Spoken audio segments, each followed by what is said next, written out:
Puji nama Tuhan, selamat pagi Jemaat Tuhan, Shalom. Haleluya, sukacita semuanya men. Haleluya, berikan dulu sore kemuliaan bagi Tuhan kita. Mari kita berdiri sama-sama, kita akan mulaikan ibadah pagi hari ini, kita berdoa di hadapan Tuhan. Kita satukan hati kita. Haleluya, Bapa kami yang bertata dalam kerajaan surga, Bapa yang kami sembah di dalam nama Yesus, kami bersyukur saat kami bangun pagi hari ini Tuhan, kami boleh dapati hidup kami diberkati Tuhan. Hidup penuh dengan sukacita dan limpah dengan kasih setia Tuhan. Terima kasih Bapa, terima kasih. Kami bersyukur juga Tuhan kami sudah ada di tempat ini. Kami percaya kami boleh siap memuji dan memuliakan nama Tuhan. Kami siap beribadah di hadapan Tuhan. Biarlah Tuhan mengurapi setiap kami. Berkati kami dengan firman-Mu. Urapi kami dengan kuasa-Mu. Dan jangan biarkan kami pulang tanpa berkat-Mu Bapa. Kami semua rindu Tuhan menaikkan syukur kami di hadapan-Mu Bapa. Menaikkan pujian dan sembah pengakuan kami di hadapan-Mu ya Allah. Terima kasih Tuhan, terima kasih. Setiap kami berdoa Tuhan. Biar setiap kami melayani juga Tuhan diberkati Tuhan. Bahkan setiap jemaat Tuhan yang belum sampai tempat ini juga dipercepat langkah mereka. Untuk bersama-sama kami memuji dan memuliakan nama Tuhan. Terima kasih Bapa. Segala kuasa kegelapan kami percaya sudah dipatahkan di dalam nama Yesus. Roh Allah yang hidup berkuasa di tempat ini. Setiap sudut ruangan ini dikuasai oleh kuasa-Mu Bapa. Terima kasih. Dalam nama Yesus kami percaya hadirat-Mu Tuhan, hadirat-Mu Yesus memberkati setiap kami. Hanya di dalam nama Tuhan Yesus kami berdoa bersyukur. Bersama-sama kita katakan amin. Baik, Bapak Ibu Saudara dipersilakan duduk kembali. Kita mau masuk dalam hadirat Tuhan pagi ini Saudara. Bila kita bawa persembahan terbaik dari hati kita kepada Tuhan untuk setiap perbuatan Tuhan yang ajaib dan dahsyat dalam hidup kita, amin. Mari sama-sama kita berdoa. Pagi hari ini kami mau mencari wajah-Mu Tuhan.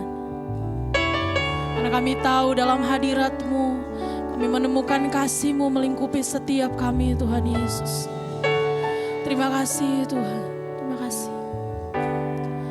Mari jemaat Tuhan kita menaikkan pujian bagi Tuhan.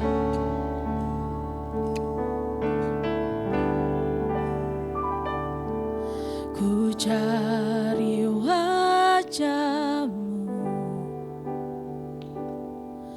temukan kasih-Mu. Kau bukan Tuhan yang jauh dariku.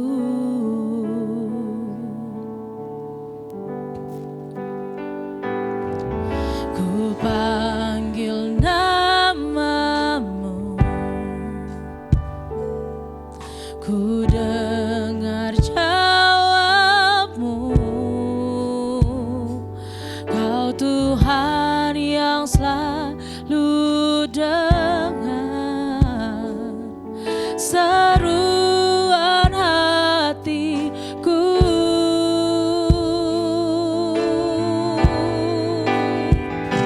Sungguh indah Kau Tuhan, penuh kasih dan sayang. Kau tempat penghiburan bagi setiap hati yang terluka. Sungguh indah Kau Tuhan, menara perlindungan. Kau sumber kekuatan bagi semua orang yang membutuhkan. Mari lebih lagi naikkan pujian ini, katakan ku cari wajah-Mu, temukan kasih-Mu.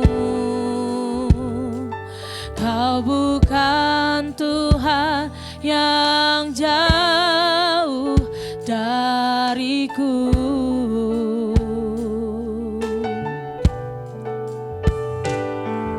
Ku panggil nama-Mu,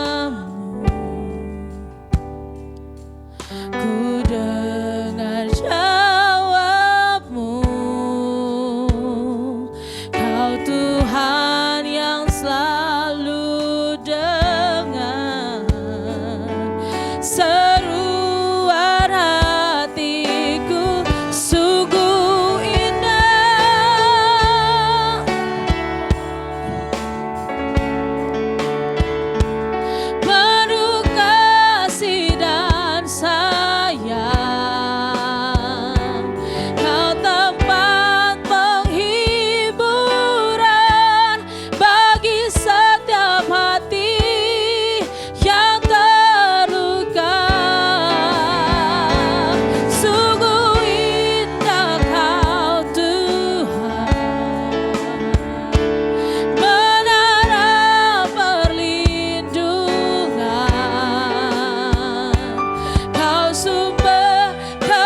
Bapak Ibu Saudara sama-sama bangkit berdiri. Dan anak-anak sekolah minggu boleh maju ke depan untuk didoakan. Si dan saya, kau tempat penghiburan bagi setiap hati yang terluka. Sungguh indah kau Tuhan, menara perlindungan.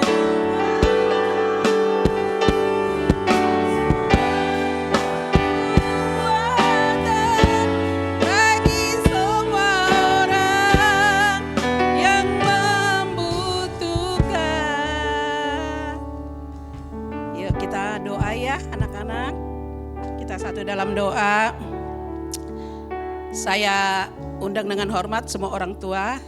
Arahkan tangannya kepada anak-anak kita yang maju ke depan.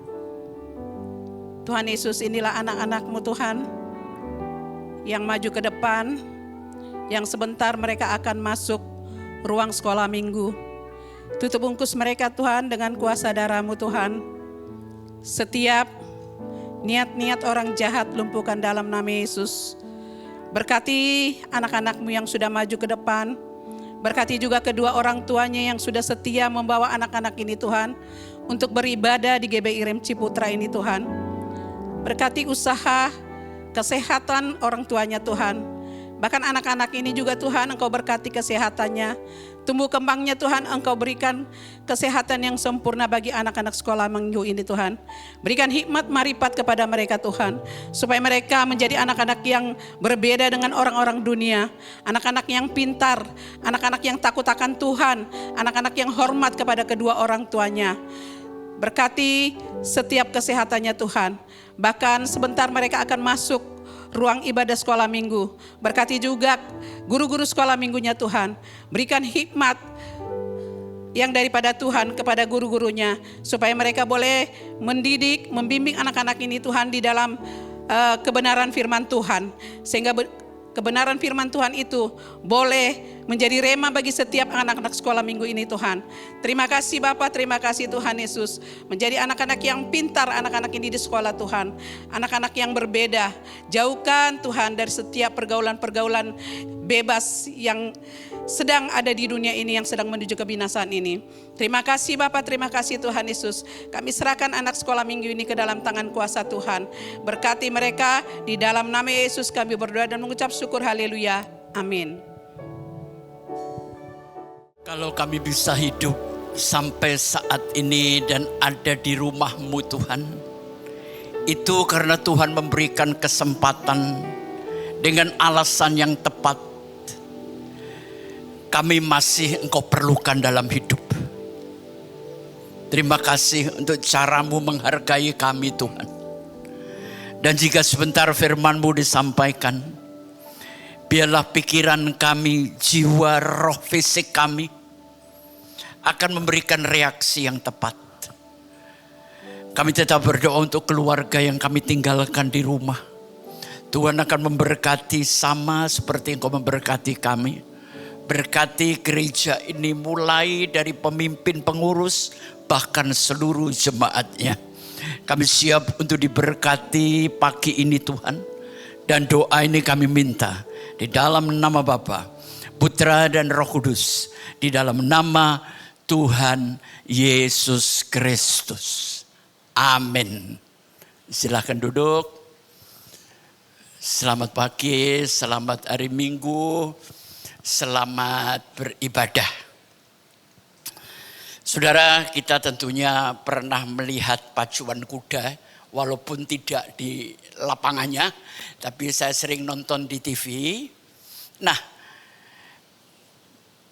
pacuan kuda ini ditentukan oleh kuda yang baik atau joki yang bagus. Kira-kira Anda berpikir di mana? Kudanya yang hebat atau jokinya yang hebat? Itu sama dengan pertanyaan, daun itu bergoyang maka ada angin, atau karena ada angin maka daun itu bergoyang. Ya, Hidup ini adalah hal yang sepele, tapi memerlukan jawaban yang harus dipikirkan dengan benar. Nah, kalau saya bicara tentang pacuan kuda, itu kalau menurut saya ya, kudanya harus bagus, jokinya harus bagus. Sudah, gitu aja. Demikian juga dalam kehidupan ini, Anda hebat, tapi kalau dunia kerja Anda nggak hebat, ya segitu-segitu aja, saudara. Anda orang hebat. Tapi kalau dunia kerja Anda hebat, Anda nggak hebat, nggak lama juga akan dipecat. Benar kan? Jadi mari di dalam menjalani kehidupan untuk sampai kepada sebuah keberhasilan, diperlukan pekerjaan atau kendaraan yang cocok. Kita sebagai joki, ya. Jadi kalau Anda sekian lama hidup kita stuck, nggak maju-maju, itu dimungkinkan pekerjaannya nggak tepat, atau dimungkinkan orangnya keterampilannya nggak hebat. Cuman gitu aja. Memang nggak gampang untuk memilih pekerjaan yang bagus, plus memiliki keterampilan yang bagus. Saudara, saya berpikir begini. Kita muda cari uang, ya. Kalau sudah tua buang uang, percaya enggak? Tua penyakit mulai timbul, mati juga buang uang, ya. Dan sekian puluh tahun kita cari uang rame-rame. Tapi ujungnya uangnya kita buang kok. Dan terakhir uangnya juga kita tinggalkan. Ayo kita belajar sehingga kita ini enggak tamak, ya. Enggak serakah, tapi yang penting hidup ini punya makna, ya. Hidup ini bisa bermanfaat, berguna, berarti untuk kehidupan orang lain. Dan itu membuat hidup Anda bahagia. Misalnya Bapak Ibu bekerja keras membanting tulang, bisa menyekolahkan anak sampai sarjana, menikahkan, dan kemudian dia bekerja dan sukses. Bahagia enggak orang tua? Bahagia. Nah, hidup itu harus digambarkan seperti itu. Kalau Anda bisa membuat keluargamu berhasil, sekarang giliran Anda membuat orang sekelilingmu semuanya, ya. Sehingga mereka melihat kita itu punya arti. Nah, sebelum saya masuk kepada pokok pembahasan, begini, saudara. Waktu Yesus memberi makan 5.000 orang, sisanya berapa bakul? 12, ya. Kemudian murid-murid diminta mengumpulkan dan hasilnya 12 bakul. Saya berpikir apakah murid-murid ini dari pagi ikut Yesus sudah makan?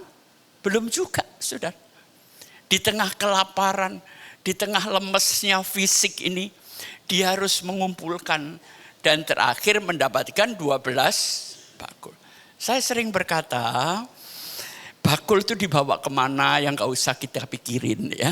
Tapi saya ingin mengatakan begini. Tadi ada kata sisa 12 bakul.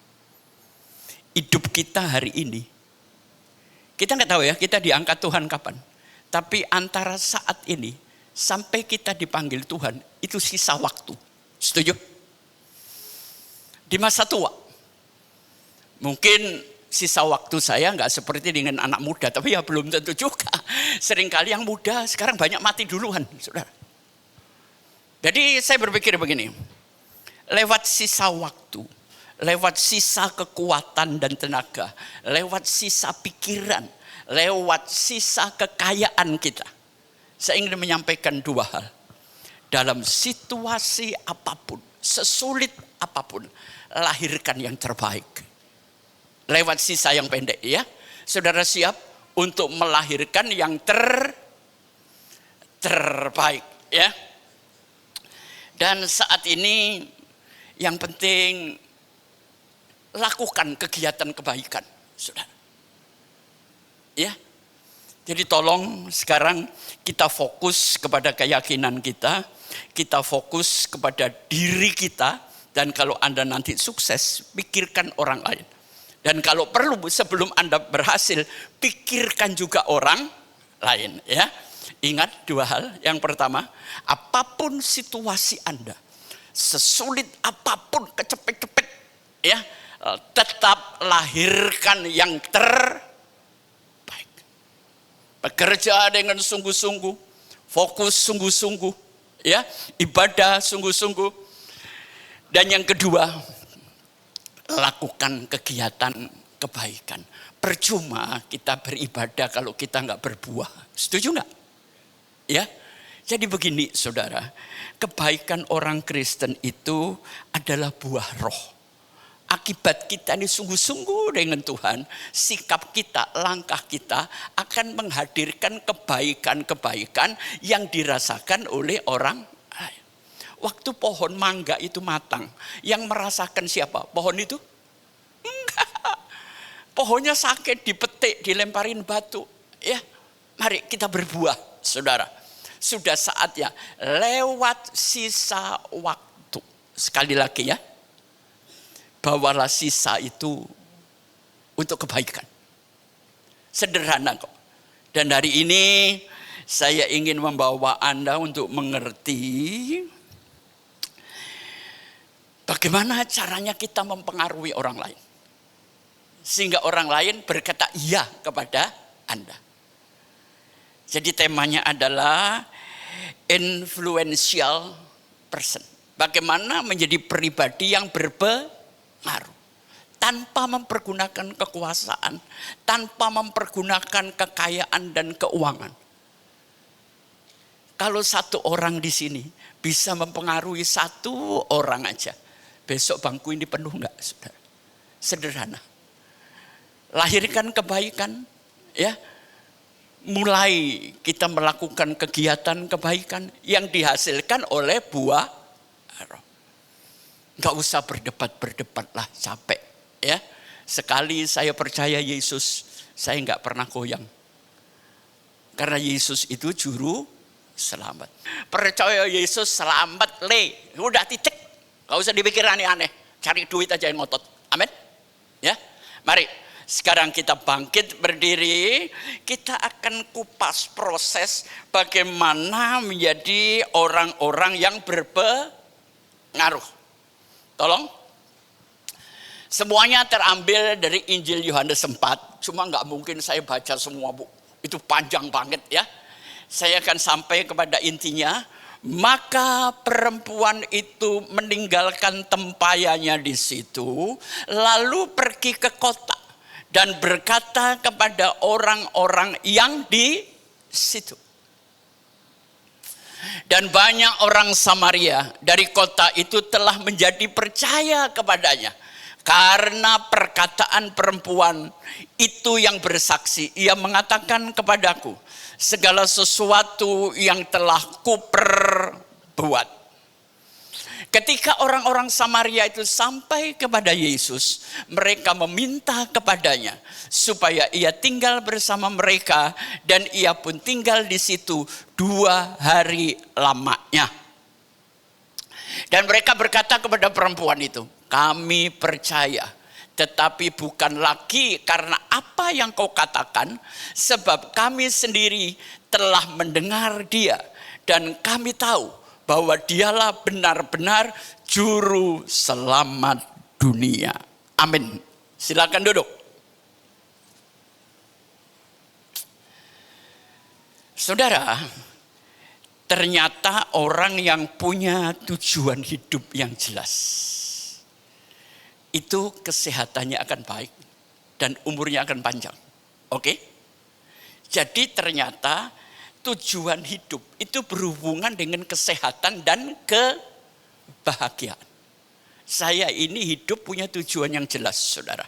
Ya, jadi di tempat ini mulai berpikir, apa sih tujuan hidup Anda? Perjuangkan, wujudkan. Itu menimbulkan gairah, passion, dan kesehatan Anda akan baik. Dengan kesehatan yang baik, umurmu akan panjang dan Anda akan bahagia. Jadi hubungan kesehatan, umur panjang dan bahagia ditentukan oleh tujuan hidup dan caramu untuk mencapainya. Gampang gak saudara? Gampang ya? Saya pikir-pikir Kenapa saya ini umur panjang ya? Saya ini kaget loh saudara. Kalau mikir, gila September ini, saya memasuki usia 79 Bu. Wih, saya ngeri sendiri Bu. Dikasih umur panjang, ngeri. Ya saya ini orangnya. Gila, tua banget ya. Cuma penampilannya sih masih oke. Ya. 79. Kalau saya mikir ngeper, saudara, nggak main-main. Ya. Dan waktu saya mikir itu ya namanya sudah tua, khawatir ya semuanya. Tapi saya diingatkan satu firman Tuhan. Sampai masa putih rambutmu, aku tetap menggendong kamu. Dan malam itu saya bersyukur, Tuhan terima kasih. Disitulah saya menemukan sisa-sisa yang harus saya kumpulkan dan berguna untuk kehidupan orang lain. Amin. Ya, tujuan saya bekerja, dapat duit, nikahin anak. Bukan itu Bu. Itu bukan tujuan semua orang. Itu kewajiban. Ya.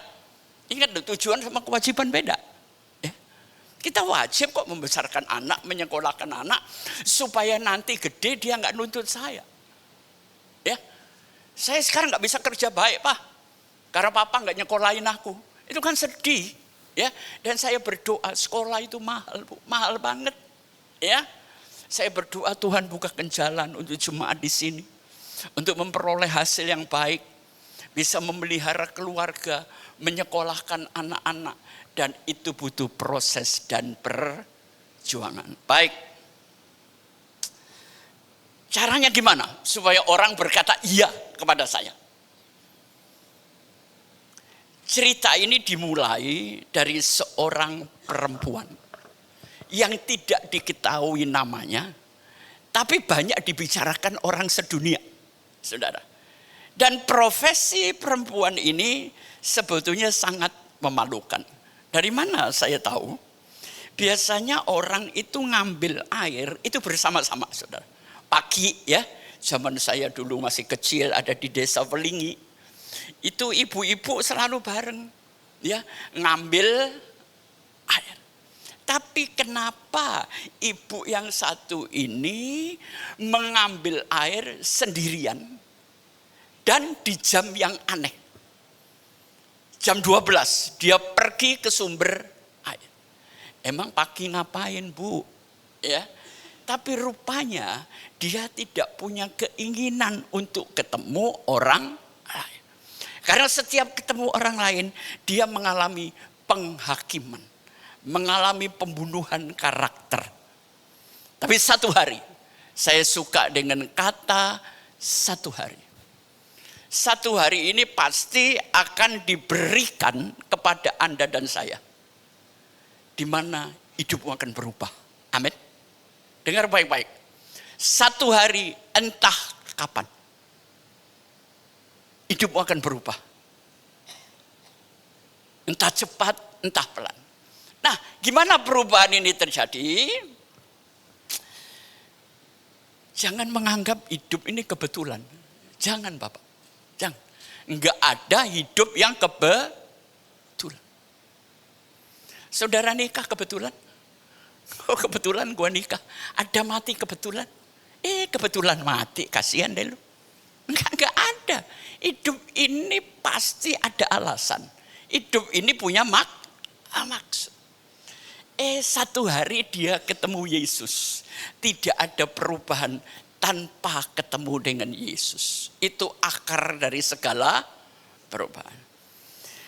Pertama, wanita ini kaget. Kok ada ya orang Yahudi ngomong sama saya? Kalau orang miskin ngomong sama orang kaya, itu senang saudara.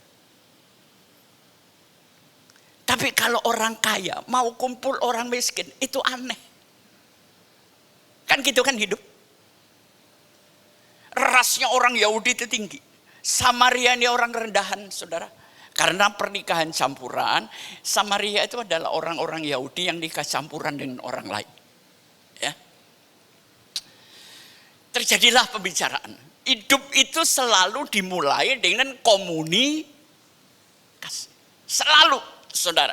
Jadi kalau Anda ingin berpengaruh, memiliki pengaruh, belajarlah ilmu komunikasi. Hidup ini negur dulu atau ditegur dulu, Bu? Negur dulu. Ya, orang yang nggak mau negur dulu biasanya tinggi hati, saudara. Paling tidak senyum.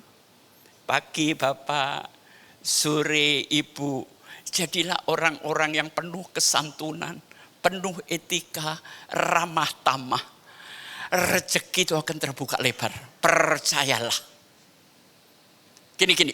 Saudara pernah ketemu orang, nggak kenal, nggak bermasalah, tapi mukanya nggak enak, saudara. Pernah punya teman gitu.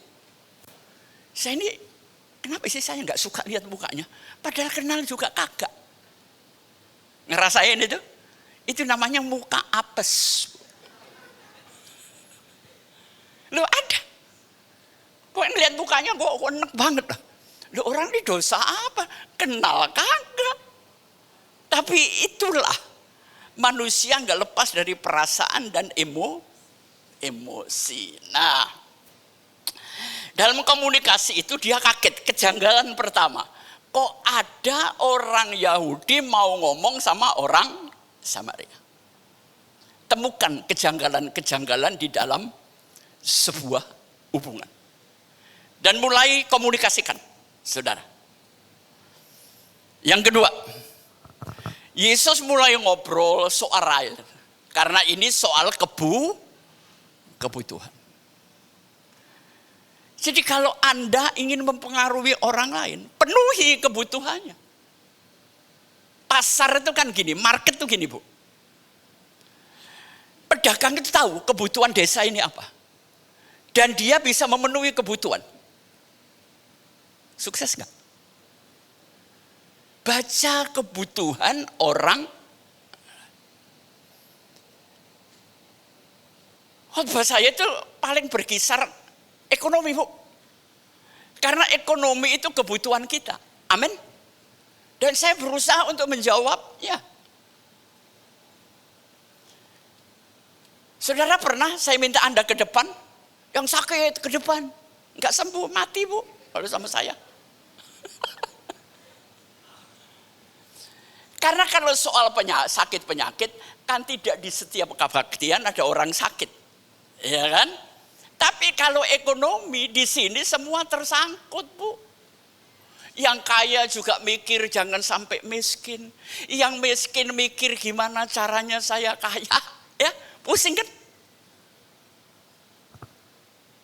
Saudara, setelah ngomong itu kebutuhannya, Yesus tahu-tahu nyeletuk.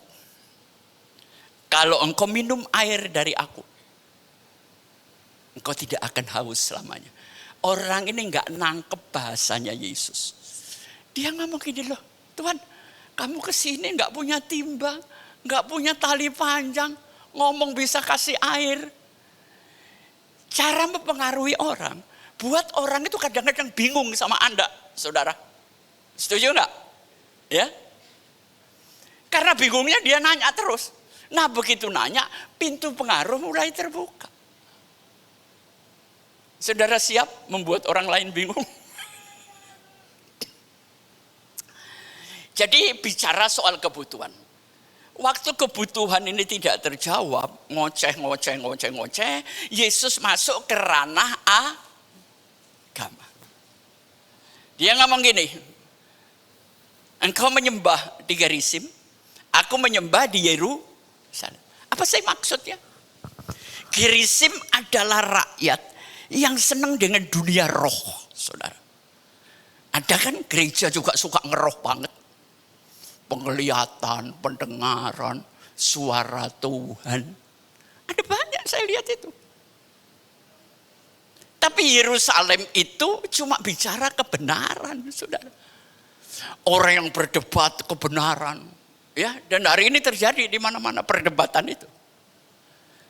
Tapi Yesus berkata, engkau tidak menyembah di Gerizim, engkau juga tidak menyembah di dalam Yerusalem. Tapi engkau akan menyembah di dalam roh dan kebenaran. Maksudnya apakah kita harus gitu? Enggak, Pak. Ya kalau mau gitu ya silakan, bibir-bibir Anda sendiri kok. Enggak pinjam bibir saya.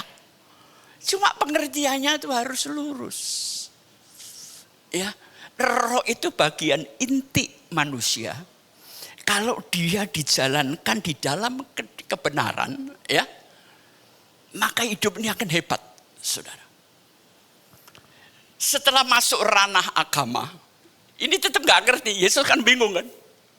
Tahu-tahu dia ngomong, udahlah, ini sudah siang jam 1, kita ngomong sejam gak ada juntrungnya. Tolong, sekarang panggil suamimu, suruh ke sini. Yesus langsung masuk ranah yang terlalu pribadi.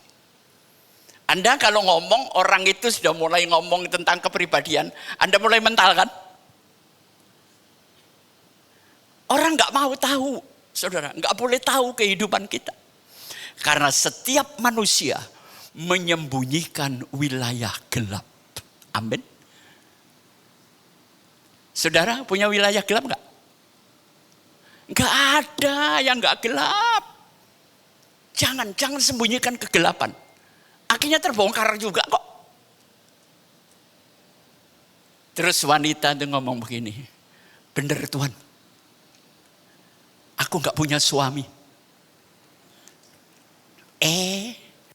Masih ngotot. Sama Yesus tuh gak usah ngotot, Bu, dia Tuhan. Sekarang gini, panggil suamimu suruh ke sini. Ngotot. Yesus ngomong, aku tahu Mbak Yu, kamu itu punya 5 suami. Saudara kalau selingkuh kebongkar, ciut enggak nyalim. Saya ini pernah ketahuan istri, nyali saya hancur, sweet. Saya bisa ngerasain perempuan ini, saudara. Panggil suamimu.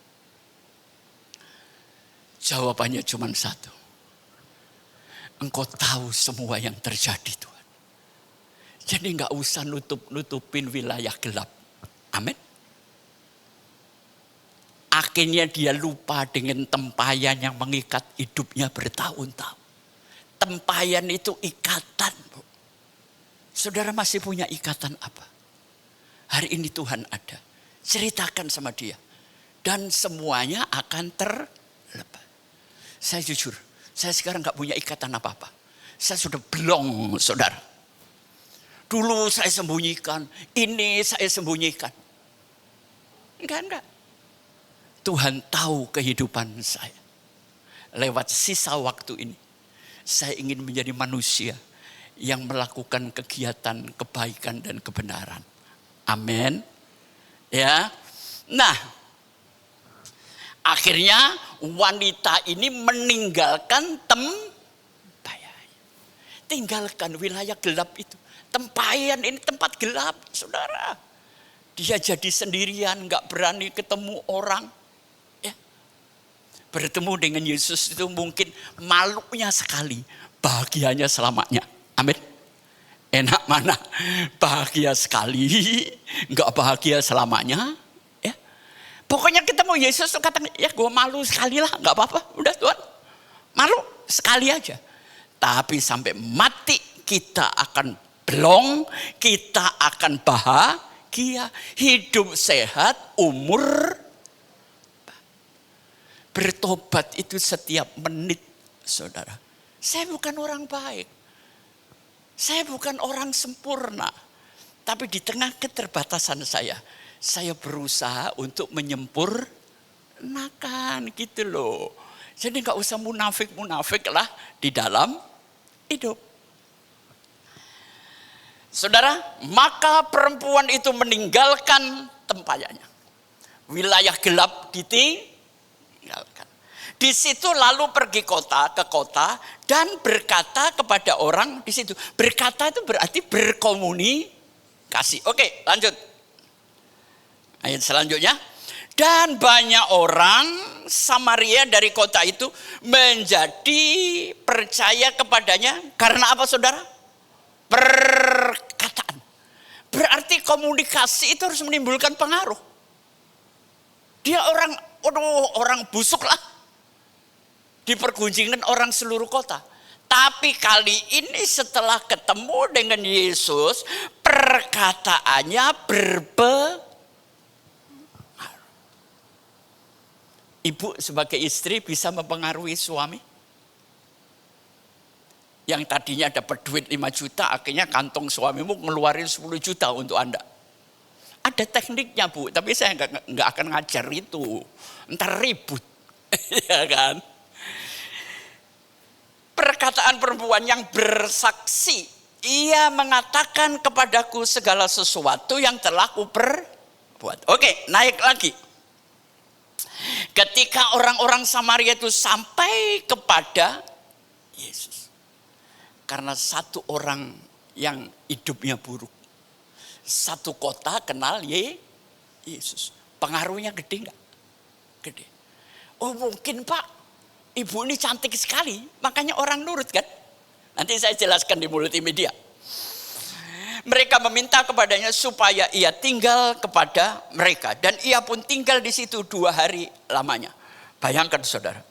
Orang belum tahu siapa Yesus.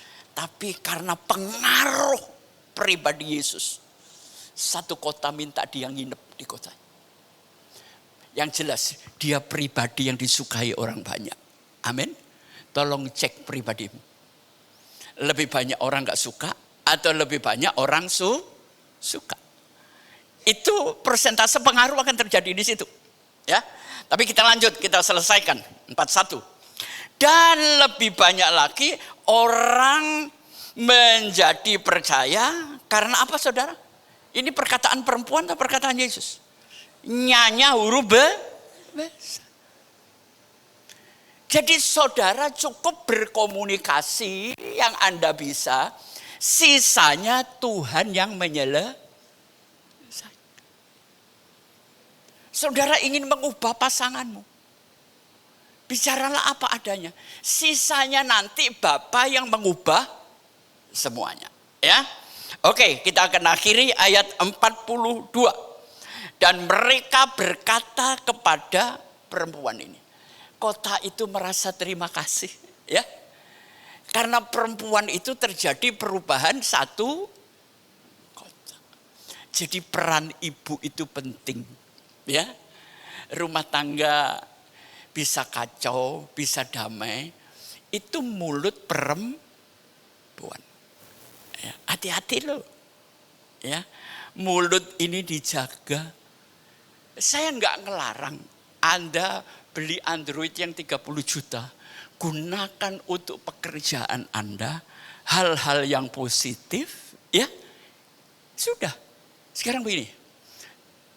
Siapa di sini Androidnya yang paling mahal? Ini Bu, ketinggalan berapa kali ini Bu? Waktu setelah 1 jam saya balik, geser aja enggak Bu. Paling yang ngelihat ini benda apa? Ini ditaruh lagi. Ini pun sudah mangap-mangap Bu. Padahal pertama ini jujur, saya pakai ini karena naluri yang jelek. Nggak bisa dilacak istri saya. Itu awalnya Bu. Tapi akhirnya ini mendatangkan kebaikan. Amin. Saya nggak terganggu berita-berita. Ya, nggak terganggu perdebatan. Kalau Anda sudah difoto orang, selesai Bu. Makanya di jalan pun hati-hati. Semua terbongkar karena Android. Teknologi itu banyak mudaratnya daripada manfaatnya. Jujur aja. Anak saudara mataharinya itu layar saudara. Begitu Android nyala, oh udah siang ini. Banyak orang kecanduan HP. Kita ini kan udah gede, udah tuwek bro, ngerti gitu loh. Kita bukan anak-anak.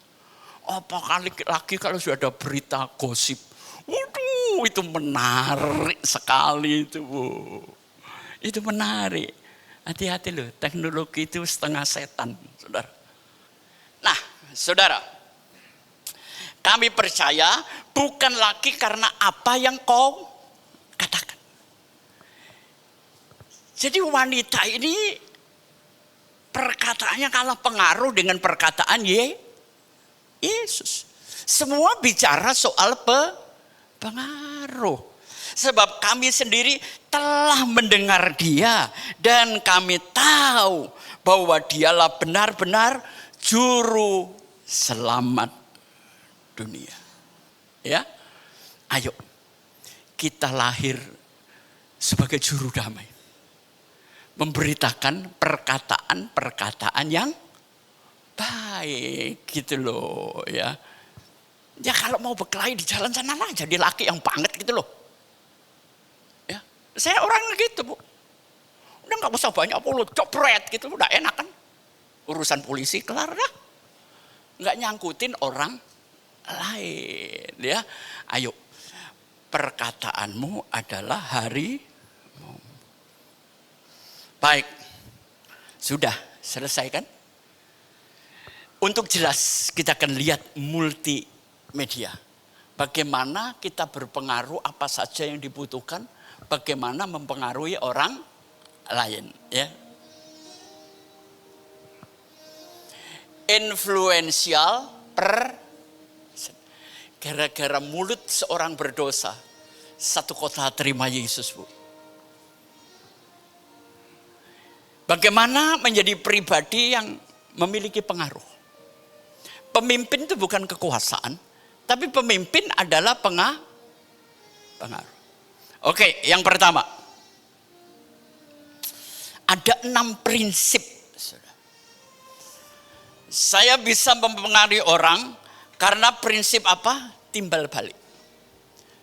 Seperti apa engkau ingin diperlakukan orang lain? Perlakukan orang lain seperti itu. Dan itu firman Tuhan. Amin. Seperti apa Anda ingin diperlakukan orang lain, perlakukanlah orang lain seperti itu. Selesai. Ini hukum timbal balik. Yang kedua, hukum otoritas.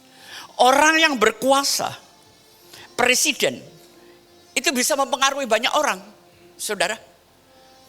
Jadi kita terpengaruh karena kekuasaan. Yang ketiga, kita terpengaruh karena konsistensi. Saya akan terpengaruh kepada orang yang mulutnya sama perilakunya sama. Enggak munafik, oke? Wah, saya suka orang itu punya karakter. Ya. Yang keempat, konsensus. Saudara, kalau lihat ini bukan Rolex, saudara, murahan. Teman saya pakai jam tangan 2,5 M. Laki duduk bareng. Saya tanya, sengaja saya kerjain. Bos, sekarang jam berapa? 10:04. Sama ya? Ini murah, itu miliar. Fungsinya apa? Lihat waktu. Tapi kalau Anda pakai yang 2,5 M, bermerek, ya gengsi Anda naik. Ya. Buat saya nggak ada, Bu. Gengsi itu lapar, gengsi itu malah petaka. Ya. Kalau jam tangan ini saya sebut becak gitu, Anda setuju nggak? Becakmu merek apa? Gila tuh si Pengki, jam tangan dia ngomong becak. Jam tangan ini semua setuju namanya ini jam tangan arloji karena semua ngomong begitu. Konsensus. Kemudian yang terjadi apa lagi? Bagaimana kita bisa mempengaruhi orang? Kelangkaan. Ya. Saudara, sesuatu yang langka, sesuatu yang baru, itu paling mudah memberikan pengaruh. Setuju nggak? Anda lihat ada mobil baru. Wah, gila, mobil apa? Kita sampai nyonyor, nanya-nanya kemana-mana, Bu. Padahal mobilnya itu cuma lewat aja, dia ngomong juga enggak kok. Sesuatu yang apa ya? Yang awalnya kita ini nggak tahu, tapi kita menjadi tahu. Ya, sesuatu artinya gini. Waktu Anda ngomong dengan orang lain, katakan sama dia, kalau kamu nggak mau ngikutin ini, engkau akan kehilangan sesuatu. Ya, ini kelangkaan. Kalau Anda nggak mau nurut saya, Anda akan kehilangan damai. Dan yang terakhir apa? Kesukaan. Orang-orang yang disukai orang itu lebih mudah berpengaruh daripada dia nggak disukai orang. Makanya ibu-ibu kalau mau membuat suamimu nurut, jadikan dirimu dicintai, disukai, digandrungi, diedani oleh suami. Ngomong apa iya. Tapi kalau suami atau istri sudah sebel sama pasangannya, ngomongan kita nggak dianggap, ya. Jadilah orang yang disukai. Ini prinsip utama bagaimana kita mempengaruhi orang lain. Oke, ada 3 hal lagi. Naik lagi 1. Perhatikan. Kalau saudara bisa menjawab, ini komunikasi, saudara. Saudara bisa menjawab kebutuhan, orang itu akan mengikut Anda. Kedua, kalau saudara waktu komunikasi memberikan kenyamanan, orang itu senang sama Anda gak? Berikan kenyamanan, saudara. Jangan memberikan nuansa yang gak nyaman. Yang ketiga, kecocokan. Saudara pernah ada kerbau lewat 30 ekor, terus bebek ikut nyempil, ikut di sana, keinjek mati, saudara. Bebek akan kumpul bebek, kebo akan kumpul kebo, sapi kumpul sapi. Kecocokan, persamaan nilai, ya. Ini akan gampang mempengaruhi. Dan ini yang penting. Kalau saudara, kehadiran saudara ini menghangatkan suasana. Saudara ngomong, orang jadi hangat, ya, terinspirasi. Saya percaya pengaruhmu gede, saudara. Amin. Ya. Berikan kehangatan. Kemudian munculkan ketertarikan. Saudara kalau kumpul sama orang terkenal, orang ganteng, orang cantik, tertarik gak? Jadilah pribadi yang menarik. Ya. Walaupun mukanya muka apes. Jadi pribadi yang menarik. Saudara, supel, ngomongnya enak, pengetahuannya luas, ya. Dan yang terakhir, setiap orang ngomong sama kita tuh puas. Aduh, gua puas dah. Ini kunci-kunci sehari-hari bagaimana Anda bisa memberikan kepada orang lain sehingga orang itu terpengaruh. Siapa di sini pekerjaannya jualan, marketing? Orang gak akan membeli produkmu kalau orang tidak tertarik sama Anda. Amin. Jangan ketemu orang terus jualan. Siapa yang mau beli, Bu?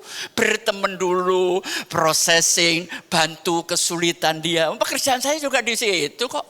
Kadang-kadang untuk jual satu barang, saya butuh waktu 1 tahun, Bu. Baru dia beli. Tapi kalau beli partainya gede, ya setengah kapal, gitu caranya. Jadi jangan terus setiap orang, Pak, ini bagus Pak, ini lebih bagus dari itu. Jangan ngejelekin produk lain, jangan ngejelekin orang lain. Tunjukkan bahwa engkau lebih unggul, gitu aja. Amin. Gak perlu ngejelekin orang lain, gak perlu. Oke. Ini masih apa ya, daging semua. Kita naik lagi 1. Nah, perhatikan. Ini kepribadian. Kalau saudara ingin mempengaruhi orang lain, harus punya kepribadian ini. Yang pertama apa? Tulus. Ketulusan itu terasa, saudara. Yang kedua, menyatunya perkataan dan perilaku. Integritas, karakter kita. Yang ketiga, santun. Saya mau tanya sama orang tua. Kalau anakmu perempuan bawa calonnya tuh santun, hati Anda luluh. Diterima enggak? Walaupun sebenarnya ini manusia jahat, saudara. Jadi hati-hati ya yang belum menikah. Laki kalau terlalu sopan, itu bajingan, Bu. Asli saya ngomong.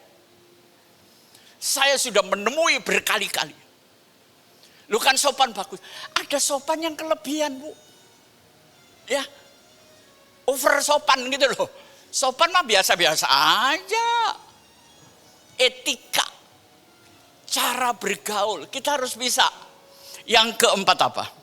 Kalau saudara ingin berpengaruh, miliki wawasan yang, misalnya gini, ada teman kesulitan persoalan bank.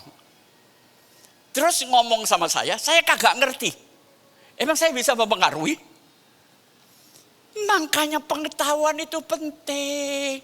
Bukan cuma sembahyang melulu, saudara. Dipakai ini beragama. Amin.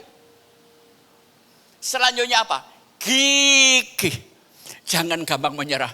Angel Pak, angel. Bahasanya angel. Enggak ada yang angel. Kegigihan. Ya. Dan kemudian apa? Ini penting. Listener. Jadilah pendengar yang baik. Kalau orang ngomong, jangan gampang dipotong. Jangan gampang diinterupsi. Dengerin aja, walaupun ini sudah ngantuk, saudara. Bodoh amat. Ya. Istri saya kalau lagi ngomel, gue diem aja. Senyum-senyum sendiri. Ya. Perempuan itu nggak perlu dijawab. Dia cuma perlu didengar. Setuju suami-suami? Nggak usah dijawab. Biar aja ngomel sampai stroke. Nggak apa-apa, Bu. Ya, itu ciri wanita. Oke. Sekarang kita masuk jadi sifat dan sikap. Ya. Nah, kalau saudara mau mempengaruhi orang, Anda harus menjadi segitiga emas. Apa artinya? Jadilah seorang teman. Ya, yang punya kepedulian. Jadilah seorang yang bisa memberikan nasihat, konsultasi. Yang ketiga, jadilah guru yang edukatif.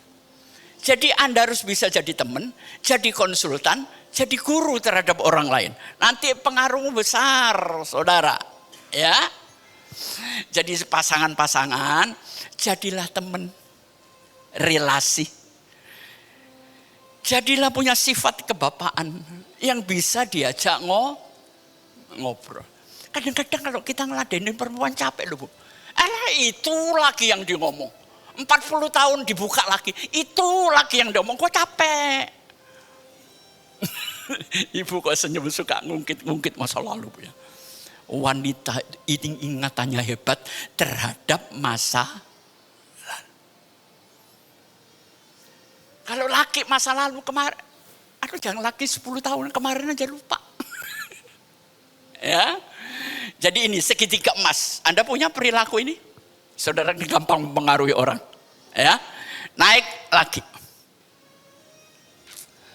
Saudara, waktu Anda melakukan satu aksi, satu perbuatan, orang pasti bertanya 3 hal. Apa itu? Kedua, kenapa dia melakukan itu? Loh bagaimana dia kok bisa begitu ya? Kan gitu, Bu. Sekitar itu aja. Jadi di dalam aksi kita, buat orang bertanya, apa itu? Buat orang bertanya, kenapa dia melakukan itu? Dan buat orang bertanya, bagaimana ya dia kok bisa mikir gitu loh? Orang terpengaruh enggak? Terpengaruh, Bu. Ya. Ini kok enggak ada yang motret ya? Gua belajar ini bertahun-tahun, Bu. Lu sok pinter amat sih. Saudara kalau ikut seminar saya bayar, Bu, ilmu ini, Bu. Ini bukan ilmu murah. Kalau Anda gampang mempengaruhi orang, cari duit gampang gak? Gimana caranya orang itu saya mintain duit, ngomong iya. Dia saya tipu tapi gak kerasa kalau saya tipu. Ini jangan dilakukan, itu kurang ajar, Bu. Itu cuma ya keceplosan mulut aja lah. Ya, oke, kita naik lagi.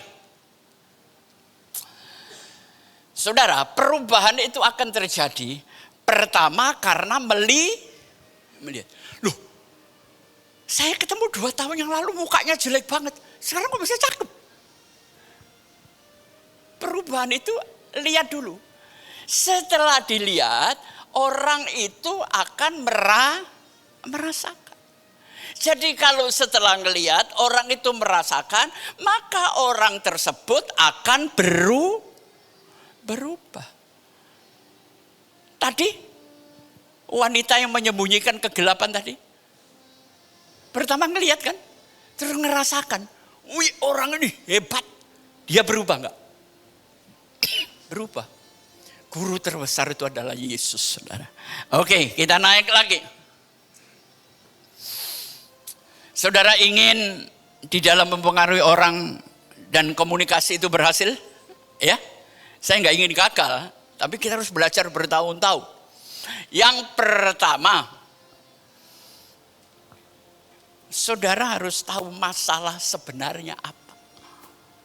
Ya, jangan kalau orang curhat, oh Pak Pengki gini, ayo kita berdoa. Ini apa sih? Dia butuh solusi soal ditagih bank. Dia nggak butuh doa saat itu. Amin. Jangan kalau saya ngomong gini, oh ini Kristen progresif ini. Enggak, saudara. Setelah Anda jelaskan persoalan banknya, Anda memberikan solusi, kita berdoa. Amin. Tapi jawabannya bukan doa. Makanya kita orang Kristen harus kaya dengan wawasan. Saudara ditanya soal bank, malah saudara nanya, apa aja kok saya baru dengar? Geblek nggak orang begitu? Ya, nah masalahnya kemudian ceritakan prosesnya gimana. Maka solusinya dapat, kuatkan dia melalui proses. Dan komunikasi Anda akan mempengaruhi cukup berhasil. Ya, oke, kita naik lagi, sudah mau selesai. Nah, ini kemarin kan saya sudah ceritakan, kita ini ribut dengan produk, padahal manusia itu produk utama. Kalau Anda ingin menjadi manusia berhasil, berhasillah jadi manusia dulu. Amin. Loh Pak Pengki, emang kita bukan manusia? Oke, saya wujudnya manusia, tapi otak saya kadang-kadang bisa keluar binatang, saudara. Setuju? Fisiknya manusia, tapi batiniahnya hewan kadang-kadang. Ya, saya nggak ngomongin saudara saya sendiri. Oke, kita naik lagi. Nah, kalau manusia saudara sudah hebat, maka produk-produk yang Anda hasilkan itu akan hebat. Manusianya dulu, intinya ciptaan ini diperbaiki, baru dia bisa Kalau orang tua baik, rata-rata anaknya baik nggak Bu? Ya walaupun nggak baik 100%, ada proses ya. Ayo, produk manusia kita, itu yang utama. Nah sekarang gini, saya sering ngomong kan, kalau saudara saya tanya, Pak Paulus itu orangnya gimana ya? Anda punya komentar kan? Kalau Pak Julius Parapat gimana?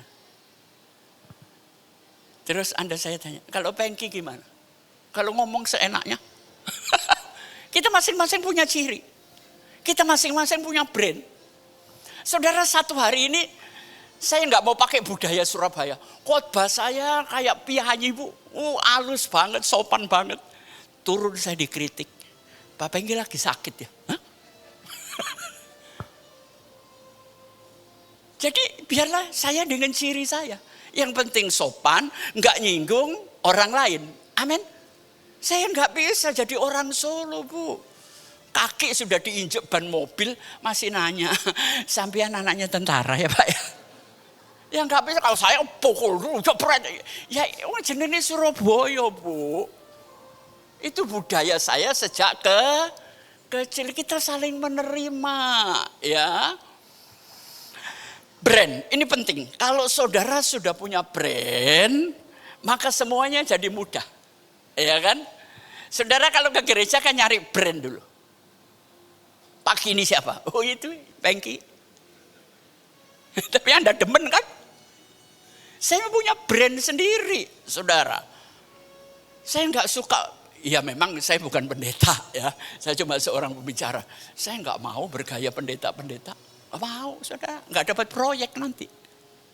Ya, gitu loh hidup. Jadi brand ini menentukan Saudara, brand ini harus mudah diingat.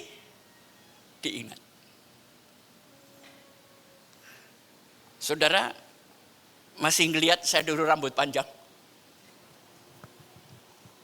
Rambut saya kan segini dulu. Saya potong ini juga bergumul loh, Bu. Potong pendek gini.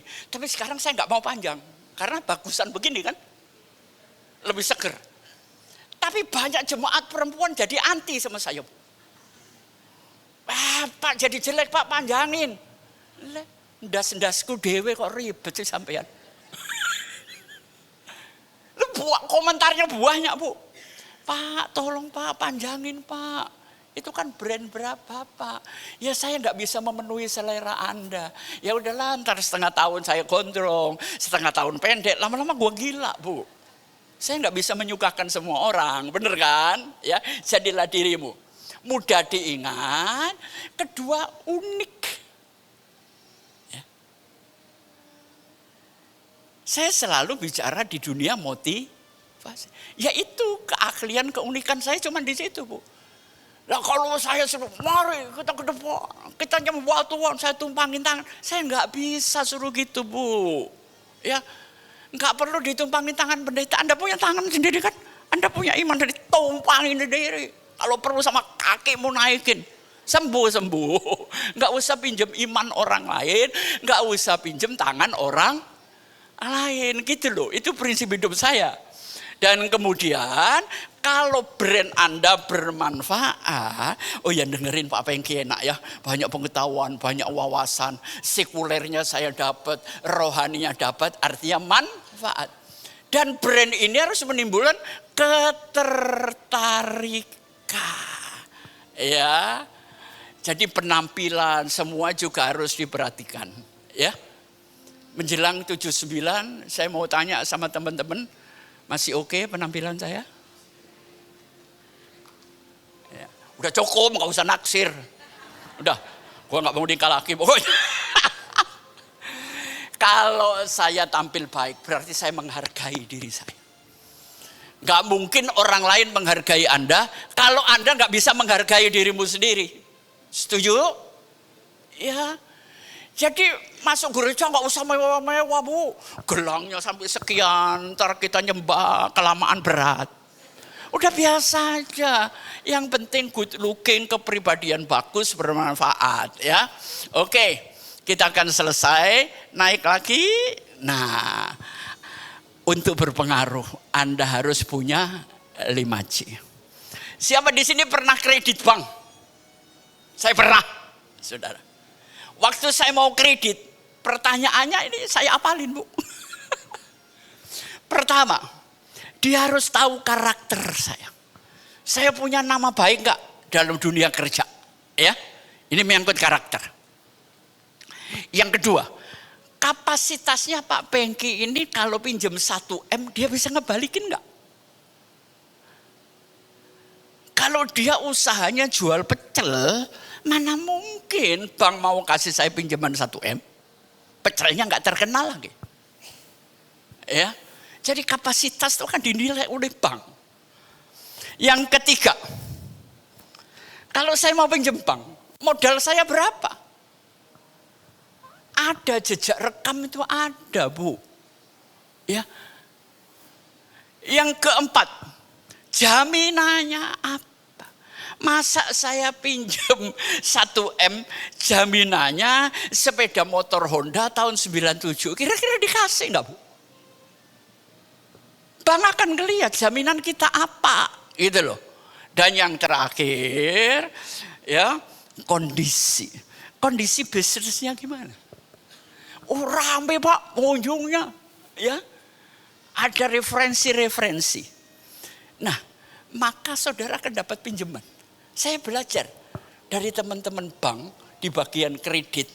Bagaimana saya mempengaruhi supaya pinjaman itu keluar. Saya harus punya 5C. Gitu kan? Keluar, diteken sama bayarnya itu urusan 5 tahun lagi lah. Ya. Dan terakhir kita tutup, saudara, klik. Kayaknya kita selesai. Inilah spiritual dan sekulernya. Kalau saudara lakukan, Tuhan memberkati.